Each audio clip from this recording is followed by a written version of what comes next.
नमस्कार दोस्तों, आज फिर आपका स्वागत है क्राउन इमिग्रेशन के यूट्यूब चैनल पर। तो आज की जो वीडियो है हमारी वो है एमबीबीएस अब्रॉड। इसको स्टार्ट करने से पहले मैं ये बता दूं कि जो नीट का एग्ज़ाम 7 आई थिंक मई को हुआ था और उसका जो रिज़ल्ट है वो 13 येस्टरडे 13 जून को डिक्लेयर हो चुका है, जिसके अंदर आप ये लेकर चलिए 20 लाख से ज़्यादा स्टूडेंट अपेयर हुए थे उस एग्ज़ाम में और 11 लाख बच्चों ने इस एग्ज़ाम को क्वालिफाइड किया है।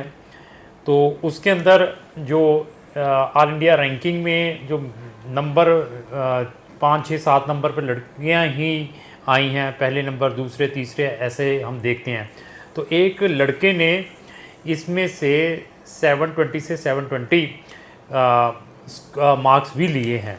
तो टोटल 4000 इसके सेंटर थे इंडिया में, और अब्रॉड में आई थिंक 15 से ज़्यादा सेंटर अब्रॉड में भी बने थे। अभी नीट के एग्ज़ाम को डिक्लेयर होते ही क्वेरीज ड्रास्टिकली इंक्रीज़ हुई हैं एमबीबीएस से रिलेटेड। जिन बच्चों ने अपार्ट फ्रॉम एमबीबीएस के अलावा भी कोई मेडिकल में स्टडी करनी है या किसी अनदर स्ट्रीम में करनी है, उनकी जो क्वेरीज हैं वो ड्रास्टिकली इंक्रीज़ हुई हैं, क्योंकि हमारे पास एमबीबीएस के अलावा भी बहुत सारे ऑप्शंस हैं। आइदर वो ह्यूमैनिटी में है, चाहे इंजीनियरिंग में है, चाहे आपने बिजनेस में, चाहे आपने मेडिकल में जाकर अपना कैरियर फॉरेन कंट्रीज़ में जाकर आपने इस्टेब्लिश या बनाना है, क्योंकि हम 100 कंट्रीज़ में बच्चों को पढ़ने के लिए भेजते हैं। तो अभी मेरे पास जो क्वेरीज आ रही हैं वो मैक्सिमम यूरोपियन कंट्रीज़ के लिए आ रही हैं कि सर हमारा इमीडिएटली अभी प्रोसेस डालें एडमिशन और वीज़ा का। मेरी जितनी भी वीडियोज़ हैं उन वीडियोज़ को आप प्रॉपरली वॉच कर लें। एमबीबीएस इन अब्रॉड से रिलेटेड मेरी एक प्लेलिस्ट भी है, उसको भी मैंने अपने डिस्क्रिप्शन बॉक्स में लगा दिया है। उसमें भी मैं बार बार यही कहता हूँ कि अगर आपका एम अच्छी कंट्री से एमबीबीएस करने का है, यूरोपियन कंट्री जैसी कंट्री से एमबीबीएस करने का है, तो आपको जो अपनी प्रिपरेशन है 6 to 12 मंथ बिफोर करनी पड़ेगी। तो अगर नहीं करेंगे तो उसमें सबसे ज़्यादा नुकसान आपका होगा। उसके पीछे रीज़न क्या है? अभी येस्टरडे 13 जून को इसका रिज़ल्ट डिक्लेयर हुआ है नीट का। बच्चे नीट की वेट कर रहे थे। जो अच्छी कंट्री हैं, डेवलप कंट्री हैं, they are not bothered about the Indian medical system. उनके अपने पैरामीटर्स हैं। वो कहते हैं कि आपने हमारी कंट्रीज़ में पढ़ने के लिए आना है, दीज आर द पैरामीटर्स। अगर आप इनको फुलफ़िल करते हैं तो आपका हम मोस्ट वेलकम करते हैं। हमें आपके नीड से कोई लेना देना नहीं है, क्योंकि आपको हमारे रूल एंड रेगुलेशन से चलना पड़ेगा अगर आपने एमबीबीएस हमारी अच्छी कंट्री या डेवलप कंट्री से करनी है। तो UK they are not bother about NEET, कहते हमें क्या लेना। ऑस्ट्रेलिया बॉदर नहीं है, न्यूजीलैंड बॉदर नहीं है, कनाडा बॉदर नहीं है, यूएस बॉदर नहीं है। इसी तरीके से शेंगन कंट्रीज़ भी जो अच्छी कंट्रीज़ हैं, they are not bothered about the medical system of India. But अभी बच्चे कह रहे हैं कि अभी हमें हुक एंड क्रुक से हमारा एडमिशन करवाएं, हमारा वहाँ पे वीज़ा करवाएं। आज की डेट में 70 से 80% ऑल कंट्रीज़ क्लोज्ड हैं एमबीबीएस के लिए, स्पेशली यूरोपियन और शेंगन कंट्री। अभी आप मुझे कहते हैं कि सर मैंने चेक में जाना है, चेक में एक आधी यूनिवर्सिटी चलो ओपन हो सकती है, हंगरी में एक आधी यूनिवर्सिटी ओपन हो सकती है, बट आप इसको एनालाइज कर सकते हैं। अभी जून चल रहा है, 13-14 जून चल रही है, तो अभी क्लासेस कब स्टार्ट होनी है? वो सितंबर या अक्टूबर में, और हमारे पास इनसफिशिएंट टाइम है। क्यों? क्योंकि ये कंट्रीज बच्चे का एंट्रेंस एग्ज़ाम भी लेती हैं। एंट्रेंस एग्ज़ाम के बाद आपका क्या आना है? एडमिशन आना है। एडमिशन के बाद आपकी पुलिस क्लियरेंस सर्टिफिकेट लेना पड़ेगा और आपकी वीज़ा अपॉइंटमेंट लेनी पड़ेगी। और हमें मालूम है कि वीज़ा के टाइम कितनी दिक्कत आती है, डॉक्यूमेंटेशन पार्ट कितना इंपॉर्टेंट है जब आपने इन कंट्रीज़ में अप्लाई करना है। फॉर्मेलिटी के लिए मैं फिर बता दूं, जब हमने सिर्फ आपके रजिस्ट्रेशन के नाम पे पैसा कमाना है तब तो मैं आपको लहर लगाता हूँ, सर ओपन है अभी डाल दीजिए इसमें। वो हमारा धंधा नहीं है। मैं बार बार ये चीज़ भी रिपीट करता हूँ, वीडियोस में भी मैंने जितनी भी आपको बताई एमबीबीएस इन अब्रॉड, उनमें भी बार बार मैंने बताया है कि आपको 6 से 12 मंथ पहले इसकी प्रिपरेशन करनी पड़ेगी। बट स्टिल कुछ कंट्री ओपन हैं, आपको मिल सकती हैं। लेकिन अगर आपका बजट अच्छा था, आप एक अच्छी कंट्री की सर्च में थे, तो वो अपॉर्चुनिटीज़ आपने अभी खो दी हैं, क्योंकि अभी टाइम क्लोजिंग पे बैठा हुआ है। फिर भी मैं कहाँ पर शेंगन कंट्रीज़ में और यूरोपियन कंट्रीज़ में बच्चों को एमबीबीएस के लिए भेजता हूँ, उनके बारे में बताऊँगा। अभी बच्चा मुझे इमीडिएटली कहता है सर मैंने यूके जाना है। यूके जाना है, पहले सबसे देखिए कि आपके 80% मार्क्स है 12th में। मैथ रखा है? क्या आप 40 लाख रुपया साल का अफोर्ड कर सकते हैं? क्या आपने यूकेट बीमेट का एग्ज़ाम क्लियर किया है या नहीं किया है? उसके बाद यूके का माइंड में ले। अगर वो है ही नहीं है तो सीधा यूके बोल देते हैं, तो हम खुद कहते हैं कि यार इनको ऐसे लगता है कि यूके में जस्ट जैसे आपने कोई बैचलर डिग्री करने के लिए जाना है, बिजनेस की या व्हाट्सएवर, उसमें इजी है, पर एमबीबीएस की डिग्री है यूके में करनी है तो इनको फॉलो करना पड़ेगा। तो यूकेट बीमेट का एग्ज़ाम 1 साल पहले देना पड़ता है, वो देने के बाद वो 1 साल के लिए वैलिड रहता है। आईमेट का एग्ज़ाम होता है इटली के लिए, वहाँ पे तो सिर्फ ट्राई होती है। अभी बच्चा कहता है मैंने Australia, New Zealand, Canada, in country में जाना है, जो यहाँ पे प्री बीएससी जिसको बैचलर कहते हैं, बैचलर के बाद वहाँ पर मेडिकल का प्रोग्राम स्टार्ट होता है, तो उनकी फ़ीस भी 35-40 लाख है आफ्टर बीएससी। क्या आप उसको अफोर्ड कर सकते हैं? कर सकते हैं तो फिर मुझे वेलकम, मैं आपका वेलकम करता हूँ। हाँ, आपने इन कंट्री में नर्सिंग के लिए जाना है तो मैं अभी आपको भेज दूंगा कि आ जाओ। यूके में मैं नर्सिंग में आपको भेज सकता हूँ, ऑस्ट्रेलिया में भी आपको भेज सकता हूँ, न्यूजीलैंड में भी आपको नर्सिंग के लिए भेज सकता हूँ, यूएसए में नर्सिंग करनी है उसमें भी हम आपको भेज सकते हैं, कनाडा में आपने नर्सिंग करनी है उसमें भी। बट मेडिसिन के लिए मैंने फिर बता दिया कि ये चीज़ें आपको फॉलो करनी पड़ेगी। अभी बच्चा मुझे आयरलैंड के बारे में पूछा, सर आयरलैंड की भी 30 से 35 लाख रुपए की फ़ीस है, वहाँ पर ही एंट्रेंस एग्ज़ाम है। अभी आपने ये चीज़ें की नहीं है, तो मैं अभी कल आपका रिजल्ट आया तो आज कहेंगे मुझे भेजें सर, कैसे करें, मुझसे 2 रुपये ज़्यादा ले रहे, वो कैसे मैं ले लूँ? ये मेरे हाथ में थोड़ा है वहाँ का मेडिकल सिस्टम। शेंगन के अंदर की बात मैं कर देता हूँ। अभी मैंने बाकी कंट्रीज़ के बारे में भी बताया था, बच्चा मुझे कहता है मैंने सिंगापुर में करना है, सिंगापुर की फ़ीस 35 से 40 लाख रुपया साल की है, तो whether you can afford it. उसके बाद आप मुझे सारे प्रिकॉशंस लेने पड़ते हैं कि मैं आपको उस कंट्री में भेजूं जहां पर लाइसेंसिंग प्रोविज़न भी हो। अभी लाइसेंसिंग प्रोविज़न मलेशिया में है नहीं है। वो लाइसेंस किसको देते हैं? सिर्फ लोकल मलयालम, जो लोकल मलेशियन सिटीजन्स है। अगर आप फॉरनर हैं, आप वहाँ से एमबीबीएस की डिग्री करते हैं, तो आपको वहाँ से लाइसेंस ही नहीं मिलेगा। लाइसेंस नहीं मिल पाएगा तो इस डिग्री को क्या करना है? आपको उस प्राइमरी कंट्री ने लाइसेंस नहीं दिया जहाँ पर आपने 5 से 6 साल लगा दिए हैं, जहाँ से आपने डिग्री ली है, तो अनदर कंट्री आपको कैसे लाइसेंस दे देगी? ये सारे प्रिकॉशंस लेने हैं। आप एक अच्छे कंसल्टेंट के थ्रू अपना वहाँ का एडमिशन मेडिकल का या अनदर किसी भी फील्ड में लेना है, उसकी सर्च में रहें।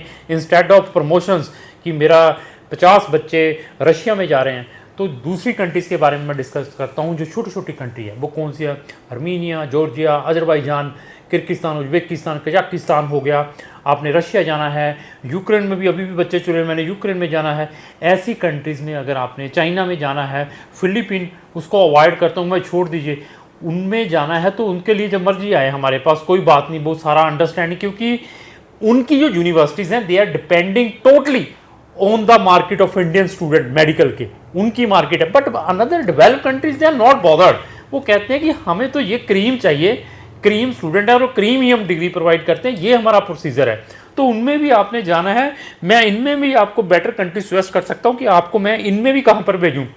इवन हमारे पास ऐसी कंट्रीज़ हैं, अगर आप शेंगन का या यूरोपियन का बजट नहीं बनता तो मैं वो कंट्रीज़ भी आपको सजेस्ट कर सकता हूँ। 2000 तक candidate country of European union means जिन्होंने अपनी एप्लीकेशन यूरोपियन यूनियन में लगाई हुई है, जो कभी भी यूरोप में ज्वाइन कर सकती हैं अगर उनकी रिक्वायरमेंट को फुलफिल कर सकता है। जैसे मैं आपको बोस्निया की बात करूं, मैसिडोनिया की बात करूं, सर्बिया जैसी कंट्री की बात करूं, मोल्डोवा जैसी कंट्री की बात करूं, जिनका बजट ही कम है, तो उनको मैं ये सजेस्ट कर सकता हूँ। अभी आप कहते हैं कि मैंने जाना ही यूरोपियन और शेंगन कंट्री में है। शेंगन में हमारे पास लाटविया, लिथुनिया, इस्टोनिया जैसी कंट्रीज़ है। आपने स्लोवेनिया, स्लोवाकिया, क्रोएशिया जैसी कंट्री में जाना है, माल्टा जैसी कंट्री में जाना है। आपने इटली में डालना है तो इटली में क्या प्रिकॉशंस हैं, वहाँ पर ट्राई है। आपने साइप्रस में डालना है तो वहाँ पर मैं आपको बता सकता हूँ। ग्रीस में अपना एमबीबीएस का एडमिशन डालना है तो वहाँ पर क्या प्रिकॉशंस लेने हैं। अभी ये सारी की सारी मैक्सिमम कंट्री क्लोज है। पोलैंड में कैसे डालना है, हंगरी में आपने कैसे डालना है, चेक रिपब्लिक में क्या बेनिफिट मिल सकते हैं, ये जैसे मैंने कंट्रीज़ बताई हैं ना एमबीबीएस के लिए, मुझे वहाँ का टोटल प्रोसीजर के बारे में मालूम है कि इन कंट्रीज़ में एडमिशन डालने से पहले क्या क्या प्रिकॉशंस लेने हैं। और even admission is the another thing है, और वीज़ा के लिए क्या क्या प्रिकॉशंस लेने हैं। इनके वीज़ाज ऐसी कंट्रीज जैसे नहीं हैं जो ये छोटी छोटी कंट्रीज़ हैं कि जहाँ पर वीज़ा डाल दिया तो आ गया। यहाँ पर भी नंबर ऑफ़ डॉक्यूमेंट लगते हैं, आपके पेरेंट्स की बैंक स्टेटमेंट, कुछ आप कुछ कंट्री आपकी पुलिस क्लियरेंस सर्टिफिकेट मांगते हैं, कहीं पर डेट ऑफ बर्थ की रिक्वायरमेंट है, कहीं पर आपकी पर्सनल इंटरव्यू है।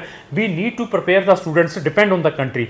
अभी आप कहें कि नहीं मेरा इनका बजट नहीं बनता, इनका बजट ये लेकर चले 10,000 यूरो से लेकर 18,000 यूरो का है। 9 लाख से फीस स्टार्ट होकर 20-20 लाख 18-18 लाख रुपए की फीस है, सिर्फ ट्यूशन फीस जो मैंने अभी कंट्रीज आपको बताई हैं। अगर आपका बजट कम है फिर हम रोमानिया बुल्गारिया जैसी कंट्री जो कि यूरोपियन यूनियन की कंट्री हैं, टोटल फुल फ्लेज मेंबर हैं, उनकी फ़ीस 6,000 यूरो से स्टार्ट होकर 8,000 यूरो की है। तो उनमें अभी भी स्टिल ऑप्शंस हैं। रोमानिया बुल्गारिया जैसी कंट्री में, शेंगन में, पोलैंड में अभी स्टिल ऑप्शंस बचे हुए हैं। लेकिन अनदर कंट्रीज़ भी हैं, जैसे मैं लाटविया लिथुनिया जैसी कंट्री कहूँ, वहाँ पर भी डाल सकते हैं। लेकिन लाटविया के क्या ड्रॉबैक हैं वो भी मैं फैक्ट बताऊँगा। लाटविया एक छोटी सी कंट्री, 2-3 यूनिवर्सिटीज़ हैं, उसके कंपेयर मैं करता हूँ तो मैं कहूँगा फिर पोलैंड चले जाओ, इकोनॉमिकल भी है, शेंगन का पार्ट भी है और नंबर ऑफ यूनिवर्सिटीज़ हैं, और उसकी पॉपुलेशन चेक कर लीजिए, उनका इंफ्रास्ट्रक्चर चेक कर लीजिए। हमारे पास एवरीथिंग यहाँ पर टोटल ट्रुथ बताकर बच्चे को एक्सप्लेन किया जाता है। अभी बच्चा कहता है मैंने यार बांग्लादेश पढ़ने के लिए जाना है, कोई बच्चा कह रहा है मैंने नेपाल में पढ़ने के लिए जाना है, उन कंट्रीज़ में भी बच्चे, श्रीलंका में भी MBBS करने के लिए बच्चे जा रहे हैं। मैं हैरान हो जाता हूँ कई बार ये चीज़ें भी देख कर कि हाँ अच्छा ऐसा भी है।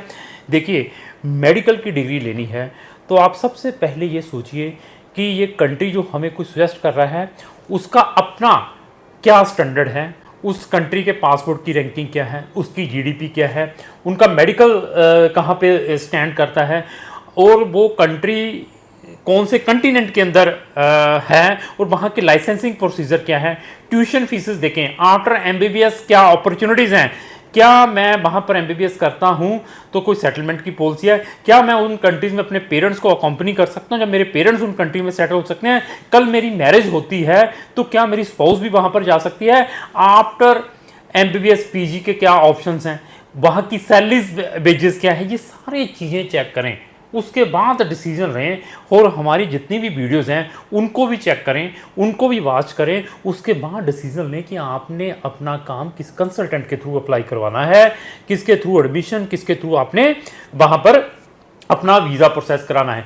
आप ऑलरेडी MBBS कर रहे हैं, ट्रांसफ़र के ऑप्शंस भी हम प्रोवाइड कर सकते हैं कि जहाँ पर ट्रांसफ़र अवेलेबल है वहाँ पर क्या प्रिकॉशंस लेने हैं। अगेन डिपेंड है आपके ऊपर कि आपकी रिसर्च कैसी है।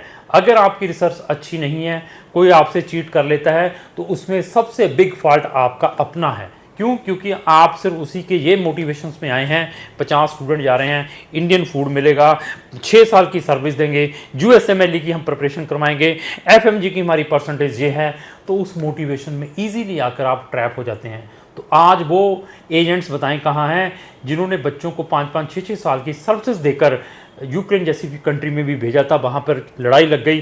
तो आज की डेट में बच्चे उन कंसल्टेंटों को भी अप्रोच करते हैं जिन्होंने वहाँ भेजा था कि सर आगे बताएं क्या है, तो वो वहाँ से ट्रांसक्रिप्ट निकालने के भी 50-50 हज़ार और लाख रुपया ले रहे हैं। तो क्या आप उन कंसल्टेंटों के थ्रू अगेन अप्लाई करेंगे?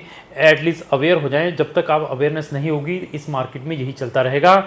एक बार मैं फिर रिपीट कर दूं, MBBS इन अब्रॉड से रिलेटेड हमारी एक प्लेलिस्ट है, उसको मैंने डिस्क्रिप्शन बॉक्स में लगाया है, वहाँ जाकर हमारी MBBS से रिलेटेड नंबर ऑफ वीडियोस देख सकते हैं। MBBS के अलावा भी अगर आपने अपना कैरियर किसी भी मेडिकल फील्ड या अनदर फील्ड में भी बनाना है, क्राउन इमिग्रेशन, वो भी आपको ऑप्शन दे सकती हैं। तो लास्ट में मेरी यही रिक्वेस्ट है, अगर आपको जो मेरी वीडियो चैनल को लाइक एंड शेयर करना होगा। Thank you.